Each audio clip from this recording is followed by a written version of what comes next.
Tonight, in the wake of mass casualty incidents at public venues across the country and world, sports venues are taking it upon themselves to become better prepared to respond to an attack. CBS News correspondent Jamie Wax visited Hard Rock Stadium here in South Florida, home of the Miami Dolphins, of course, and next year's Super Bowl, for an exclusive look at how employees are being trained to use trauma kits that could help save lives.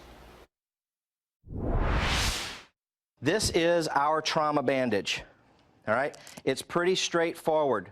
This may be the locker room of the Miami Dolphins, but these drills We're at about 20 seconds. have nothing to do with football. 21, 22. For 2 days, we watched as stadium employees, from interns to the CEO, learned how to stop traumatic bleeding and injury. If you can put it on your leg, you can put it on somebody else. Their coach was Lieutenant Dan Stout, a 25-year law enforcement veteran who now works for Tactical Medical Solutions. Pack, pack, pack, pack, pack. The Dolphins hired the company to install multiple public access trauma kits throughout Hard Rock Stadium and train its workers on how to use them. It's far more than a first aid kit, right? That's correct. These are stocked with the same equipment that we give to our military, the same equipment that we give to our first responders. This kit is for very serious, critical stuff.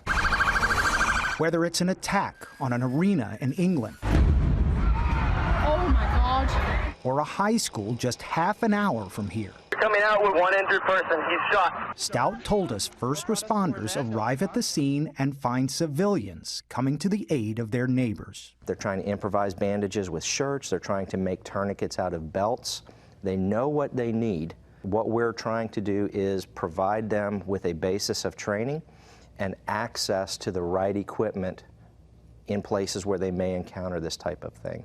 How much difference can it make as far as survival to have these items close by? A lot of these injuries, you've got 4 to 6 minutes to make a difference on whether that person lives or dies. The kits are packed with step-by-step instructions and color-coded packaging, which appealed to Dave Lassiter, Director of Stadium Security. Do you feel like your people are safer because of it? Absolutely. I think anybody can pick this up and assist, which is the end goal is just to get somebody to higher echelon medical care.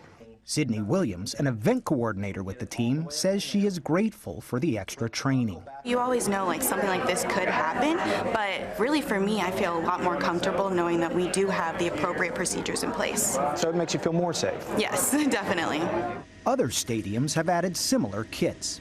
Gillette Stadium, home of the New England Patriots, was the first NFL venue to install them.